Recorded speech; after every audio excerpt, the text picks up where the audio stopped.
I think in your head you're like, wow, I'm so giving because I care like about pleasing people. I care about giving them what they want.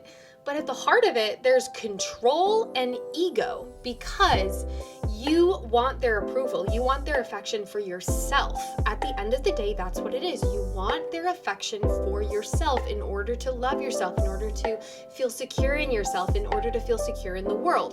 It's really oftentimes not about them.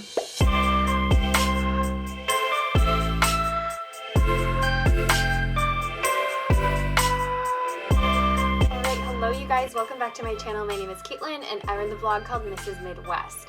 Today we are going to be treading over a well-trodden path for my channel and discussing how to stop caring what people think about you. Yes, it's okay to care somewhat what people think about you. If no one cared what anyone thought about them, the world would be a disaster. We are supposed to care to a certain extent in order to have society and families and relationships function. However, we can care too much. Caring too much what people think about you holds you back because it causes you to ruminate, it causes you to stress, it causes you to hold back from other people. Sometimes it causes you to never be vulnerable with people because you're worried about what they'll think about you. It's hard to be silly with groups of people. It's hard to be yourself. It's hard to make decisions about your life. It's hard to know yourself. It's hard to find your identity. And sometimes I feel like it can even lead to increased anxiety and depression and just a sense of you're lost in the world. You're lost over who you are. And if you don't have someone there actively telling you how to live your life or what to do, you don't know what to do. And I think in my 20s, and now I'm 30, I've been going through this self-discovery and healing process. And I want to share it with you guys because it's been on my mind. I feel like this might be a message some of you guys need to hear. And I also have made actual changes that I feel like have provided me psychological and spiritual freedom. And so I'm hoping sharing this with you guys will help at least one of you begin or extend your journey to freedom in this area. The shackles of caring too much what people think about you, unless you go through this, you don't know how it affects you. So to give you guys a bit of context, my entire life I was raised to be a good role model. That was one of the first compliments I received as a child was, oh, Caitlin, you're such a good role model. And I feel like my entire life, I tried to live up to that. I couldn't just be a normal kid. I couldn't just be a normal teenager. I always had to be a role model for other people, especially younger women.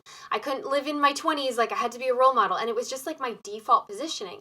So when I found myself on YouTube, again, I'm well, why am I on YouTube? I'm going to be a good role model. And I don't think there's anything wrong with wanting to set a good example. I don't think there's anything wrong with wanting to live a moral life or to show your faith to others and all of that. But I do think what happened with me is being a good role model wasn't just that. It wasn't just sharing the gospel. It wasn't just setting a good example to bless people. It was also really tied with my ego and my pride. I really struggled with pride and ego, and it's partially what made being an influencer particularly difficult for me. And as I've gone through this journey of not caring what people think, I've also had to release the idea that I'm always going to be a great role model for people. I've had to release the idea that people are always going to be really, really happy with me. And I think a lot of you will be able to relate to this, whether you're an influencer or not. I think a lot of people, especially people who probably watch my channel, we struggle with people pleasing. We struggle with wanting to live up to the expectations set by others and ourselves in our lives.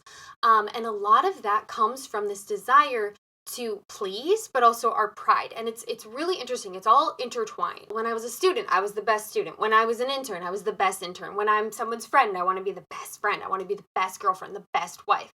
And a lot of that is selfish because it was about my reputation and it was about making me look good. And yes, other people would be blessed because when you're a great student, you're really happy. Your teachers are really happy with you. When you're a great intern, you're super helpful for the company. When you're a great wife, your husband feels so blessed. But the thing is, it's not out of love for the company, out of love of the learning, or out of love for the husband to be perfect in all these different areas. It was out of love and ego. It was about me. And so as I've gone through this journey of not caring what people think, it's so interesting because I've really uncovered the fact that I cared so much about what other people thought about me because I had such a low view of myself. And so I saw myself really like terribly. And so it was like, if I'm not this great wife, if I'm not this perfect intern, if I'm not this super successful YouTuber, I'm nothing. And I tied my value to being good because I felt like if I failed in any of those areas, I was no longer valuable. I want to illustrate today is that caring too much what people think about you, if you excavate beneath that, there's often like fear and pain driving that. Like, you don't just care what people think about you out of some sinister, like, manipulative thing. Like, as I've excavated this, I've discovered a lot of shame, pain, and fear. It's so easy to think, oh, well, I people please because I care about others over myself. I put others' thoughts of me over what I want to do because I care about them.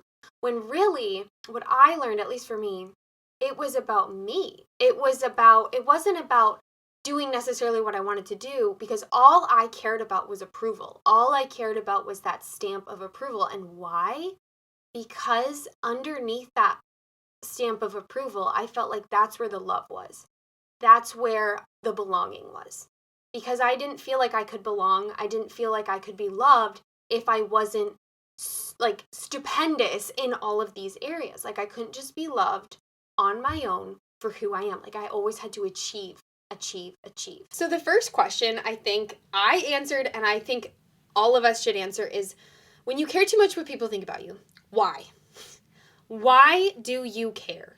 Why do you care what they think about you? I care what they think about me because I want them to like me, and I want them to approve of me, and I want them to be happy. I want them to think positively of me. And I think when we peel back that, okay, you want people to think positively of you.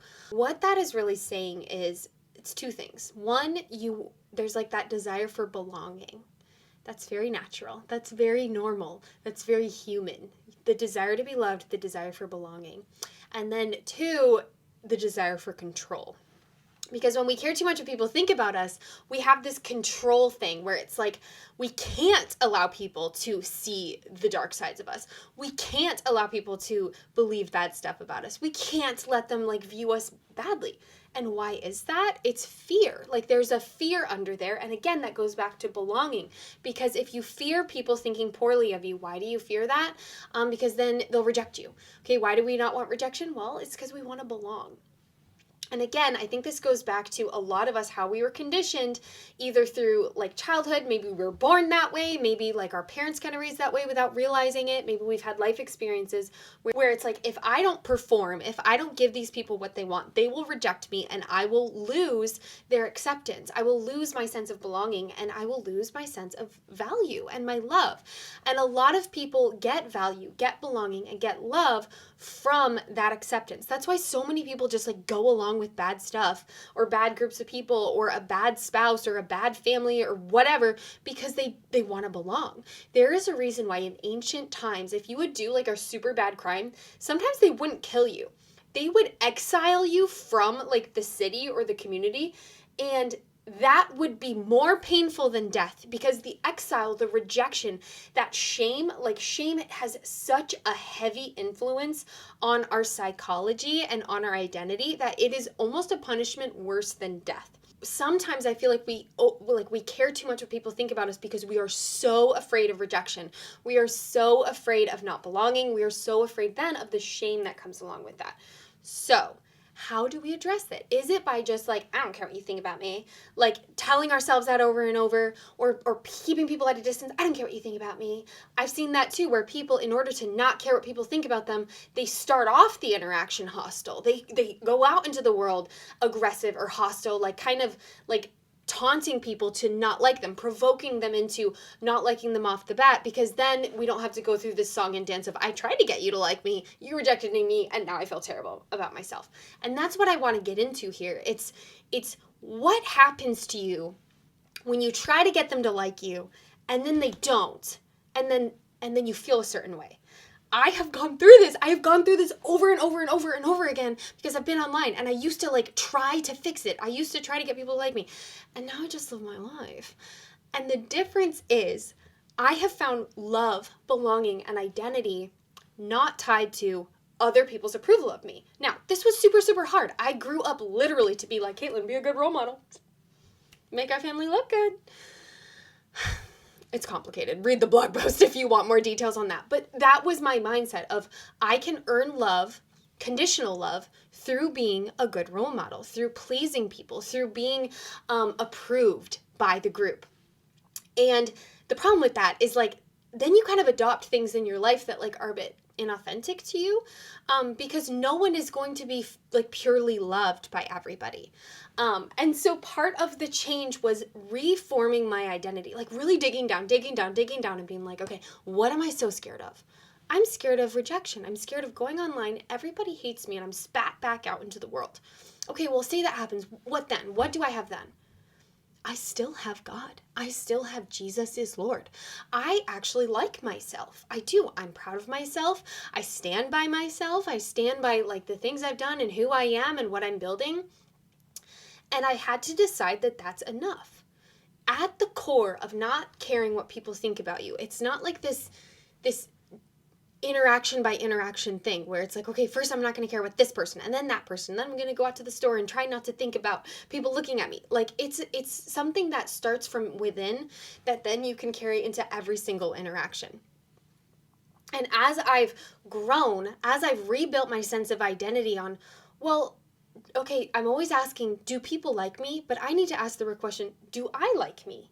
Not caring what people think about you isn't about provoking hostile reactions from the community and testing to see whether or not you can tolerate them not liking you. That's like what rage bait is, right? Not caring what people think about you is about whether or not I go into this room and I win everybody's hearts and minds or I am spat back out and ignored. Whether or not that happens, I can stand on the fact that I love myself, God loves myself, and there's a place out there for me where I will belong, right? That's that belonging, and you can forge belonging in yourself without trying to win everybody over. That's something else I want to quickly touch on. A lot of people who struggle with caring too much what people think about them, it's not enough for you to have your husband love you, or your mom, or your kid or whatever, or yourself. You want every single person to approve of you. And I struggled with this. I was like, I will be a good role model. Everyone will approve of me. Then I can approve of myself. The problem is not everyone is going to like approve of you. And if you run around trying to do that, you're going to get exhausted, right? I've done that. How I changed this wasn't by just suddenly deciding not to care. It didn't work like that. It changed when I started changing how I viewed other people. You know, I feel like when you look up videos or like reels and videos of people, here's how to stop caring what people think about you. You know, like the Wizard Liz types, especially like dark feminine energy. A lot of it is about viewing yourself as better than other people, viewing yourself as like hotter or cooler or more superior. And a lot of it is built on like boundaries and separation and kind of like negativity. And I think I even went like through a mini phase of that where I'm like, I don't need to care what people think about me. I'm hardcore. But I've actually found peace, especially in the last year, not caring what people think about me through loving others more. I will dive into that. What do I mean by that? Like not hating on them, not saying I'm not going to care what you think about me because I don't like you. I'm not going to care what you think about me because I love you. And what I'm getting at here is I have come to this like new understanding and worldview where I view the world and people in the world, like strangers, people online, people, my friends, I love you so much that I don't view you as a potential fan. I don't view you as an energy source for my vampirism of always sucking the energy out of other people and making sure they love me, making sure they approve of me so I can feel good about myself. I love people and I give them the free will to dislike me. I give them the free will to not want to like approve of me. I give them like, because when you love someone, you view them as a real person. Instead of viewing them as an opportunity to boost my ego, I view them as people. How the Bible told me to view people. Love your neighbor as yourself. I view other people as people. And I love them and I give them the free will to dislike me. I give them the free will to feel whatever they want to feel about me. and it doesn't reflect on me as a person.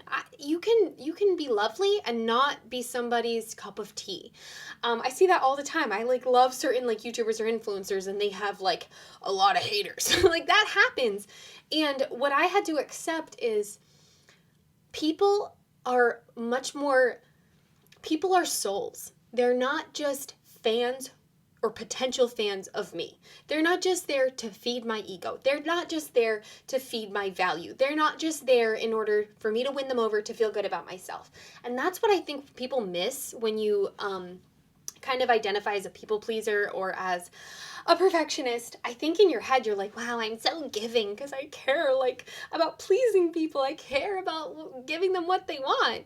But at the heart of it, there's control and ego because you want their approval. You want their affection for yourself. At the end of the day, that's what it is. You want their affection for yourself in order to love yourself, in order to feel secure in yourself, in order to feel secure in the world. It's really oftentimes not about them. This is when ego and identity are wrapped up in the ability to please other people. Like when your ego and identity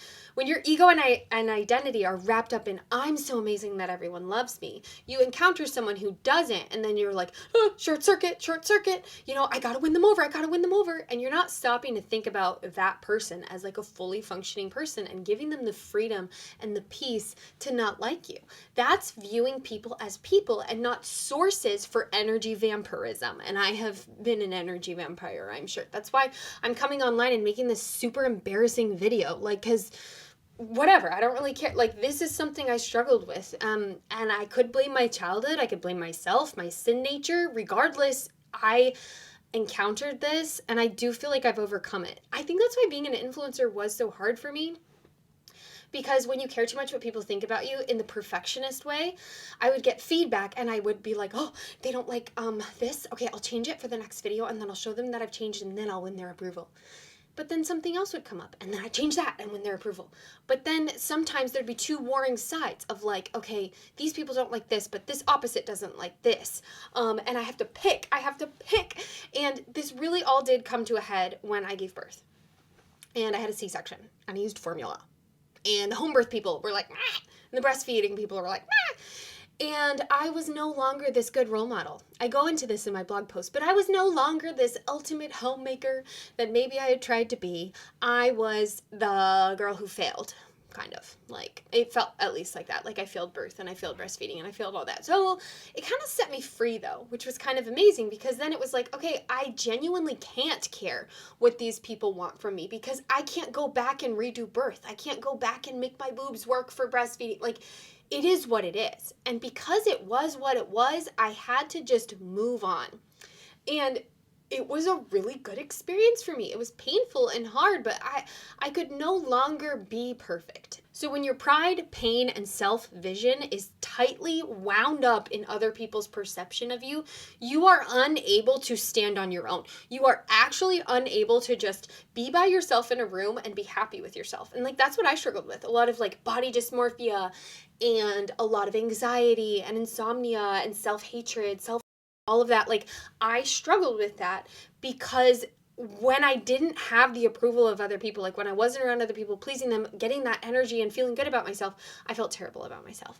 So starting there, feeling better about myself, liking life, that helped a lot. And now I want to dive into probably the most important advice.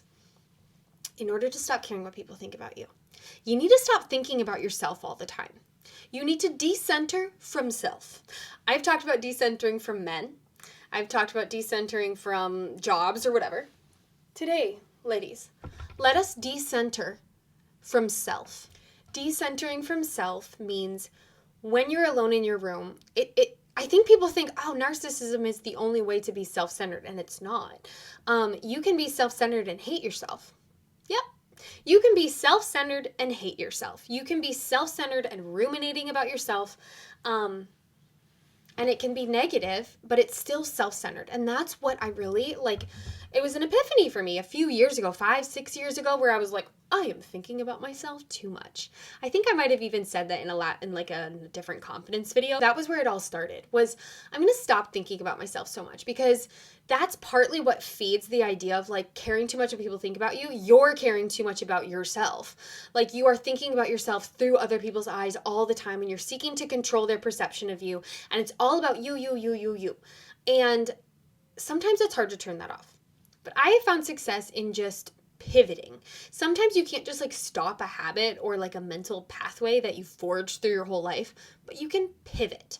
So what I did is just get super engaged in other hobbies, topics, a rich inner life that doesn't revolve around like social stuff, but it involves around like concepts of the universe and consciousness or femininity, homemaking, hobbies, friendships. And my friendships just took off like wildfire once my confidence grew and I stopped being this perfectionist where I'm like, I hope you like me so I can feel good about myself. Like instead it was like, I'm making friends because I'm curious about other people.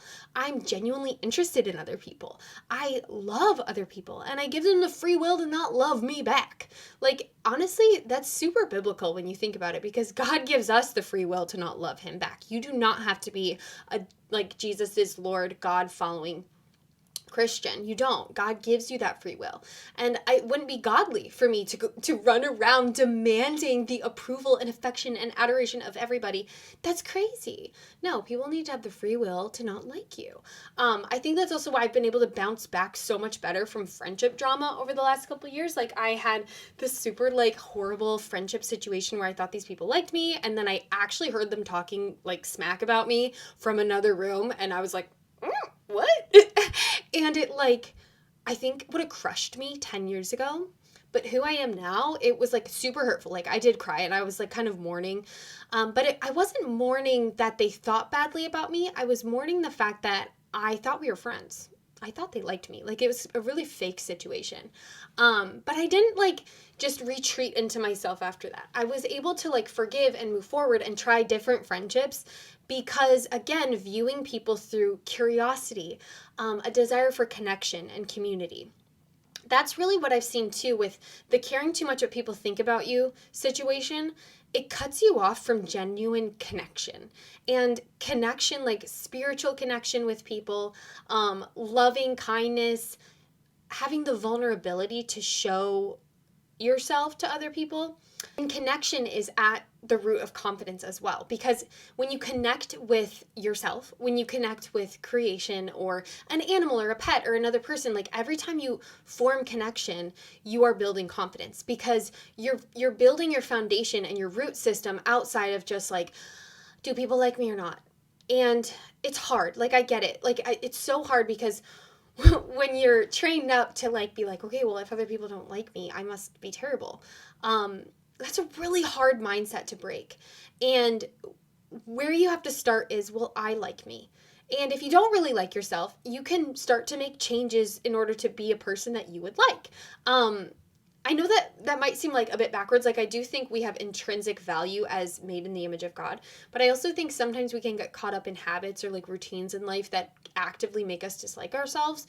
Like for me, it was like being kind of like sloppy and lazy. And I like was able to be a lot more confident and genuinely like myself a lot more when I started working harder at like being clean or working out or being better with what I eat or whatever.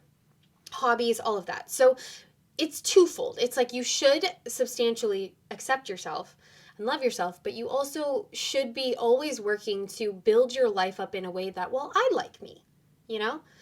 This touches on self-compassion. One of the most important videos that really helped release me from a lot of caring what people think about me was from Dr. Germer. I'll link it. It's about shame, and he talks about self-compassion. And self-compassion, I think, can take you so far with caring too much what other people think about you. Because, again, when you care too much what other people think about you, beneath that is often self-despising hatred, shame, disliking yourself on a molecular level, and looking to other people to ensure that you are valuable and worthy. Applying self-compassion means looking at yourself, how you are now, your inner soul, and delivering compassion.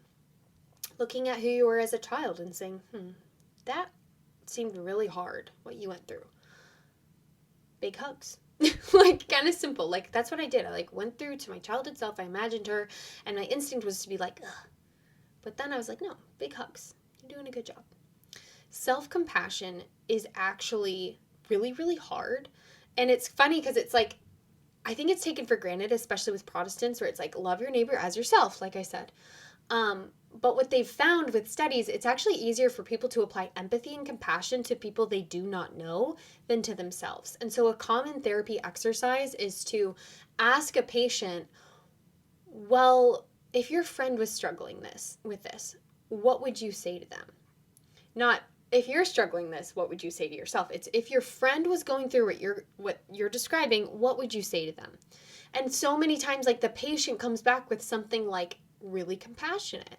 And so I urge you to do that to yourself. I did it with me. I look in the mirror and I'm like talking about myself, and then I'm imagining I'm talking to a friend, and then I just give compassion.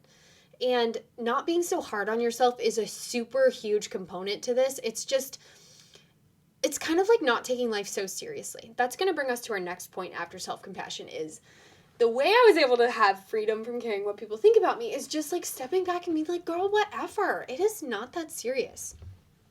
And I think it can feel super serious if my entire identity is built on people liking me and approving of me. It's pretty serious when they don't, because then my identity crashes to the ground and I am left in a ball of anxiety and I can't get anything done. But when it's like, it's not that big of a deal, it's not that serious, I can kind of like brush things off. Maybe you did something embarrassing in a group of people. Maybe you put your foot in your mouth. Maybe you did something, whatever. But just like stepping back and being like, it's not that serious. Like, that's a mindset that I think a lot of people, especially Gen Z, like, hi guys, we talked about don't be afraid of the cringe last year. I'm still kind of talking about that. It's not that serious. It's okay to care about things. It's okay to fail. It's okay to not be the best at something. I think it's just such a high standard a lot of us put on ourselves, and then inadvertently we just don't try in life because we don't want to be bad at stuff. We don't want to be like made fun of. We don't want to be talked about. And I think when you have those thoughts, this is what I do. It's important to excavate it and be like, okay, well, what if I am the worst at that thing and everyone knows? Well, people are generally pretty kind. I don't think anyone's going to be like that mean to me about it, and I can always get better. And then I just kind of like move on. I think moving on, the concept of moving on, is super like key to how I've grown in life, because I even had this like yesterday. I was at Maggie's house and like we were trading books and stuff, and then when I went home, she's like, oh, do you still have this book I like let you a year ago? And I was like, oh. And then, like, I was like, oh, absolutely, I'll give it back to you. And then the whole ride home, I was like, oh, I feel so bad. Like, I hope I feel so bad that I didn't give that book back to her. I hope she doesn't think I'm irresponsible. And I just, like, started ruminating. I know that might sound crazy, but that's actually how people like me, like, struggle and think about this stuff. And I had to stop myself and be like, it's not that serious. Like, I'll get the book back to her. I don't need to reflect on if she sees me worse or not. Like, I just need to be secure in myself. And I like me. I know Maggie likes me. We're moving on. And I think stopping yourself in your tracks when you start to, like, go down those rabbit holes of, like, oh, what are they? Stop. I think sometimes we go like that because maybe when you were a child, if you did something wrong, it's like, we're going to have passive aggression in the house for the next 3 days. Or we're going to have this, or we're going to have that, or mom's in a mood, dad's in a mood. Like, that type of stuff can really program you to, like, I must be perfect, or consequences are going to come. And I've noticed and learned from people who didn't grow up like that, like, it's just not that serious. And you can build a family and a life where it's also not that serious. I see this, like, really interesting phenomenon on Instagram, and I think it illustrates something really cool. Oftentimes I'll see reels of like something kind of embarrassing, like super bad singing or like really ugly decorating. And like the comments are just like roasting this person, being so mean. And the person's like, oh, I'm sorry you feel that way. Like, I like it. And they like just la la la. And they keep posting. And it's not rage bait. It's like they just aren't affected by everyone hating on what they're doing. And what's so cool is these people are not always models or always the richest people or always the most successful. They're just regular people. But what they have is a brain and a psychology that only we could only dream of having. It's that mindset of, I am so secure in myself. All of you can be telling me that you don't like this. and I still like it. Now, that can be a little, I think those people can go a little bit too far the other direction. Like, we should take feedback. It can help us better ourselves. But for the people who are always taking feedback and trying to be perfect, we could really learn from those people. And you need to know, this is why no amount of getting skinnier, no amount of getting fitter, plastic surgery, more beautiful, no amount of money, no perfect like Pinterest worthy wedding or baby shower or husband or career, none of that will fill the void inside of you. Because if you don't like you the way you are now, you're not going to like yourself the way you are in the future. You have to start today of like, I accept myself. It's not that serious. I'm going to go build a life that I enjoy, and I'm not going to ruminate about myself. I'm going to decenter from self. And that's what's so weird. It's like, how does this go together? How are we decentering from self simultaneously while also accepting ourselves? And it's by not spending so much time. It's like, okay, in order to accept myself, I'm going to stop obsessing negatively about myself. In order to accept myself, I'm going to stop pinning on other people that they must hate me or I must have said something embarrassing. And then I'm also going to face head on the idea of, what if I really do upset that person or that group of people so much that they never accept me again? That can happen. It is what it is. And when we love people and we view them as more than just sources of love and affection for us, we can let it go. And letting it go ties again into that concept of control. It's the humility and pride, right? It's the humility and pride, letting it go and control. We have to start moving towards humility, letting it go. It's not that serious.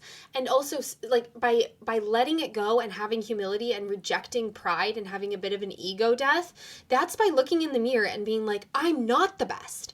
Like, I think I've done that so much more in the past few years. I think that's why you guys have clocked, like, she's so much more real. Like, you guys can tell me over the summer, remember Eyebrowgate? You guys were like, your eyebrows look like, no. And the lip liner is too much. And I was like, oh, okay. And I like changed. Whereas 5-6 years ago, I would be like, oh, that really hurts. Like, I would be so crushed because I try so hard, right? Now I'm just like, oh, thank you for the tips. I'm so glad you guys like care enough about me to want me to go out into the world not looking a mess. Like, thank you. And I think that is the difference. It's the humility. And the thing too is like, well, you hear the word pride and you're like, well, prideful people care about themselves, so they must like view themselves really highly. And it's like, actually, no. Pride is often super tied with insecurity, right? Like, some of the most prideful men you meet are also the most insecure people you would ever meet. It goes together because the pride is masking the self-hatred. It's masking the insecurity. It's masking the low self-esteem. Because when you actually like yourself, when you actually have high self-esteem, when you actually feel chill and relaxed, someone can tell you your eyebrows look like a mess. And you can be like, oh, thanks for telling me that. I'll go see if I agree with you. That's the difference. That's those weird people on Instagram who like decorate horribly and they don't care that no one likes it because they have high self-esteem. Like, that's incredible. And we wrongfully assume high self-esteem is associated with success, with beauty, with achievements, when it's not. Like, you can have nothing. You can be ugly, have no success, no achievements, nothing, and have high self-esteem if you value yourself outside of how other people perceive you. Because looks, achievements, and successes, like, yes, they feel good, but they often feel good because of the reactions you get from other people. It assigns value. And the thing is, you have to step out of the matrix of assigning value to yourself by how other people are assigning value to you. I don't have the book on me. I think I want to go get it. Yes, because this is part of this video. Okay, this is the most important book. It is a children's book. This has impacted my life. Like, it's like I was given this as a child because it was like, you're going to struggle with this throughout your life and hopefully you eventually like come to the end of this. And I think I did in a lot of ways. Like I said, I wouldn't have been marching to the beat of my own drum on YouTube if I didn't have a little bit of confidence. But I feel like I finally just detached from caring what people think about me over the last couple years. So this book is called You Are Special by Max Lucado. And my cousin Michaela gave it to the boys. It's like a little creepy. It has like puppets in it, but the concept of the book is there's these puppets and they live in this world and they get stars or black dots based on how other people view them. So people will put a star or a black dot, like you can see they have a star, based on how they view you. And they go through life putting a star or a black dot on each other. And the main character, poor guy, he gets all these black dots. He's like covered in all these black dots. But he meets a girl who has no stars and no black dots on her. And he's like, how? Tell me your ways. It's really interesting because when the other puppets see her, because they see she has no stickers, they're like, wow, you're so beautiful. So they try to put a gold star on her and it doesn't stick. And then they try to put a black dot and it doesn't stick. And he's like, how? How did you get to be like this? And she brings him to their maker because they're puppets. She brings him to their maker and he meets, basically this is God. He meets the maker and they have this conversation. The maker says, you are special. And he's like, why? Me special? Why? I can't walk fast. I can't jump. My paint's peeling. Why do I matter to you? And the maker looks at the puppet. He puts his hands on the small wooden shoulders and spoke very slowly. Because you're mine. That's why you matter to me. He says, like, why don't the stickers stick on my friend? And the maker spoke softly, because she has decided that what I think is more important than what they think. The stickers only stick if you let them. The puppet's like, what? And he says, the stickers only stick if they matter to you. The more you trust my love, the less you care about their stickers. Remember, you are special because I made you, and I don't make mistakes. And when he agrees with him, one of the black dots falls off. There we go. It falls off, bounces onto the ground.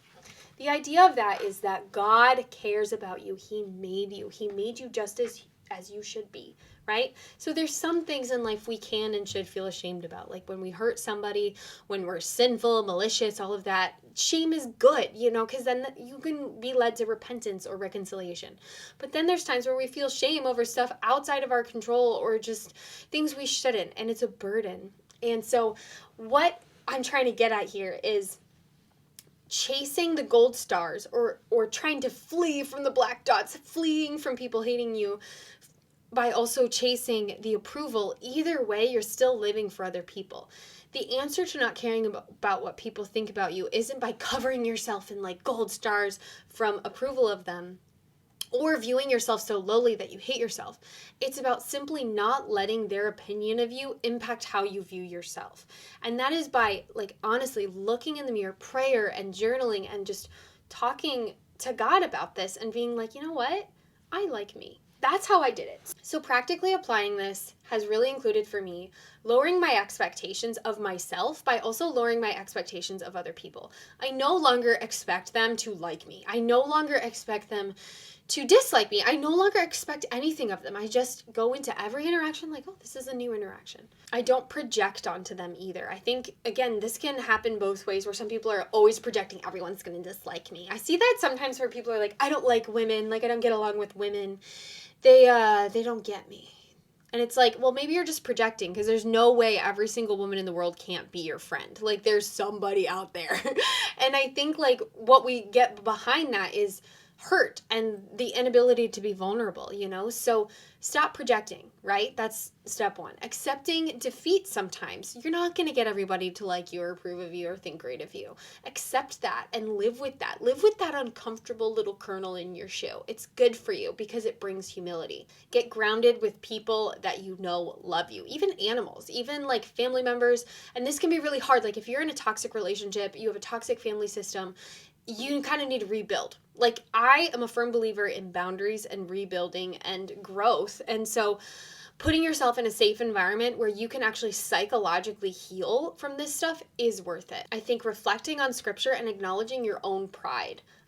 Again, pride is not like this narcissistic thing of like, I'm perfect. Pride often comes from, I'm not perfect. I can't let everybody know that. So I'm going to like be prideful and hide up all my problems and show myself as superior to other people, even though I know deep down I'm not. If anything, I'm worse than them. when we let go of that, when we step into humility, we again can see people as people and love them, and they're not potential just like for energy sucking. They are real, and they're there to like share connection with. I think also, I talked about this in my recent Get Ready With Me, but getting used to being alone on your own, that can be a really helpful tool. Being alone in your mind without distraction, going out into the world on your own, like going places alone, it can really reduce your paranoia of like, what are they thinking about me? And just allowing yourself the room, through self-compassion, the room to fail, or the room to look strange sometimes, or the room to be a burden.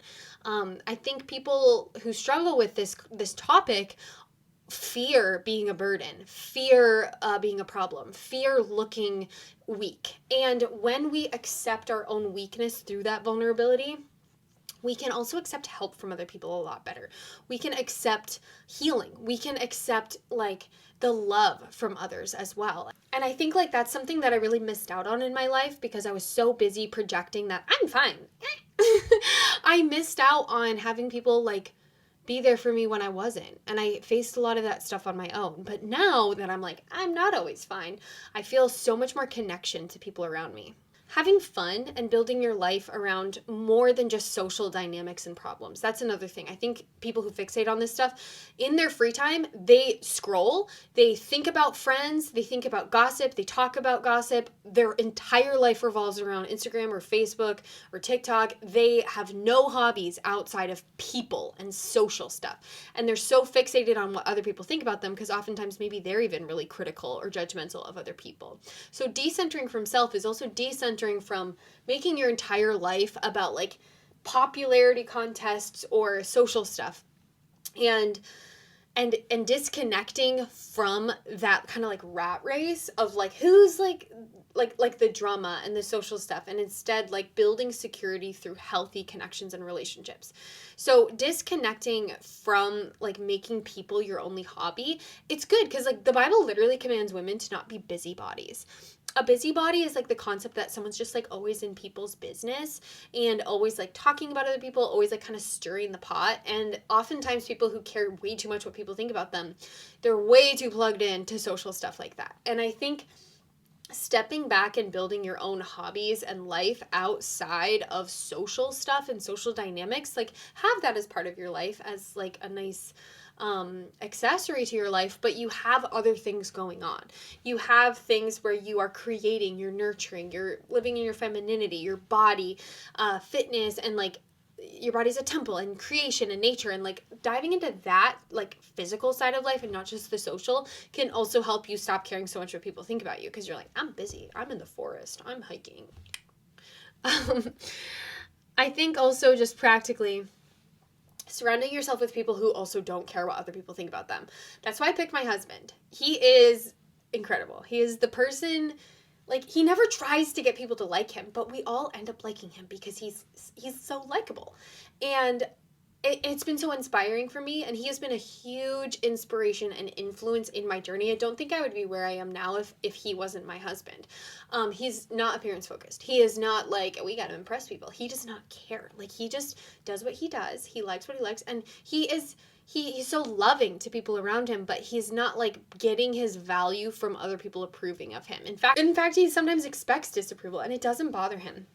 And I remember I used to ask him, like, why doesn't it bother you? And he'd be like, I don't know, I just don't care. And I'd be like, well, how do I not care? And it wasn't until I divorced my sense of value from the approval of other people that I too could not care. And now when I find out, oh, so-and-so doesn't like you, I'm like, oh, okay. Do you want me to make them like me? Because I'm not. Like, they're allowed to not like me. And it's also good to know because then I won't bother them with my presence. Even with YouTube. I had this one girl complaining about my house. And in the past, that would have really bothered me. She's like, I miss your old house. It was so much more, like, better decorated. I don't like this one, the colors. And I was like, oh, okay. I was like, oh, okay, like, thanks for your thoughts. Like, you can watch the old videos where my old house is in, and I do have a lot of influencer friends with that style if you're interested. And she was like, well, who decorated your old house? Like, she clearly wanted to get under my skin, but I was just like, wow, like this would have really bothered me a few years ago, and I would go around my house questioning my decor.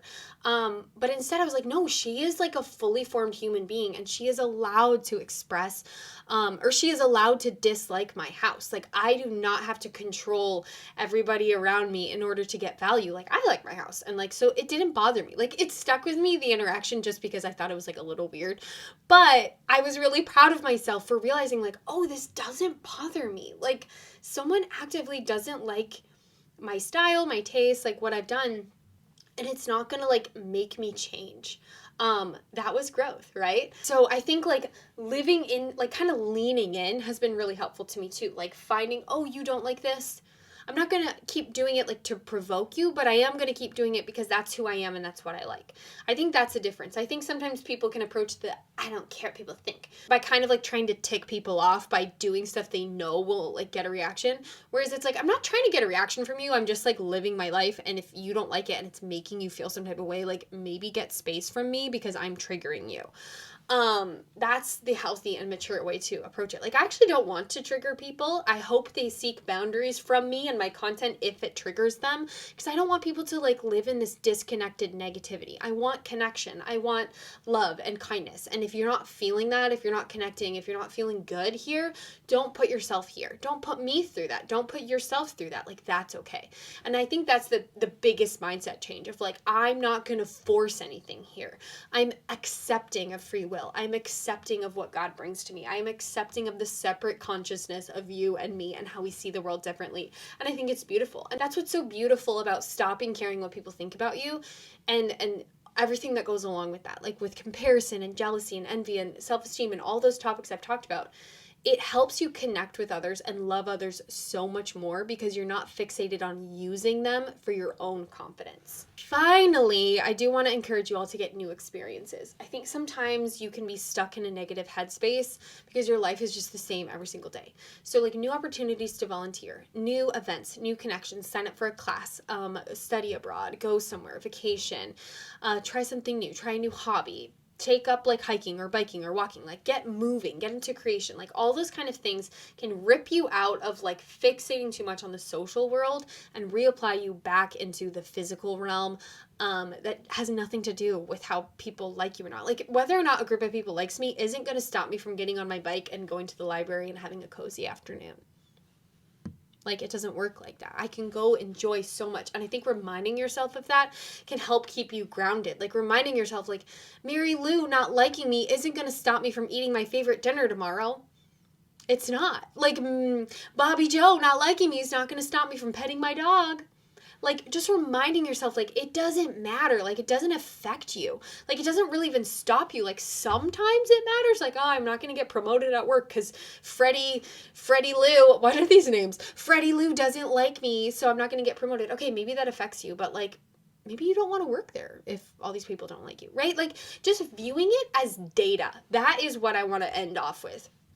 This stuff doesn't, like, it's not like a magic spell. Like when someone says, I don't like you, it doesn't thrust onto you and remove your value. It's just data. It's just information. It's just that tree outside my window is tall and Freddie Lou at work doesn't like me. It's just facts. It doesn't affect me. It doesn't affect my value. It doesn't affect how I see myself.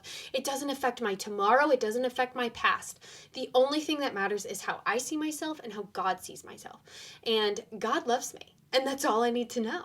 God loves me. It's a new dawn. It's a new day. I'm going to go out and enjoy my life. And reminding yourself you can do so much in life, even if a large group of people doesn't like you.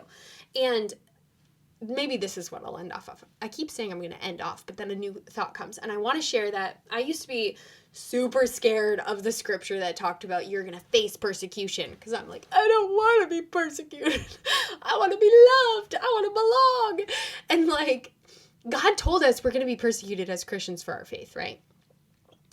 And that right there is like a guarantee from the Bible. Not everybody's going to like you. And so God himself is telling us not everyone's going to like you, but you need to continue having faith, loving God, and I love you. And that's enough. And I think I think what I've had to learn in life is like, you actually can go through persecution, and unless they're like physically attacking you or putting you in jail or taking your money, like, it doesn't really affect you. Like, people have made YouTube videos on me. Like, you can look up horrible stuff about me online, but it doesn't stop me from having coffee tomorrow. It doesn't stop me from wearing a cute outfit. It doesn't stop me from curling my hair. It doesn't stop me from walking on the treadmill and getting in shape. It doesn't stop me from hiking or seeing a sunset. It doesn't stop me from skiing with my husband. It doesn't stop me from trying a new recipe. It doesn't stop me from reading a book or watching a movie or folding my laundry or painting my walls pink or buying more Pusheen merch. It doesn't stop anything other than, oh, some people don't like me, but I don't need everybody to like me in order to do all that stuff. And in fact, I again reaffirm the freedom and the free will of people to not like me. They don't have to. Like, they don't have to. And it's just very freeing, right? So reconnect with the reality of things. It will set you free. So do I not care? Like, I do care. Like, if my friend came to me and she's like, I don't like how you're doing this thing, that would affect me because that's like my friend. But just the general conglomerate of people, it doesn't affect me anymore. And that's on self-esteem. So anyways, thank you for watching. I hope this made sense.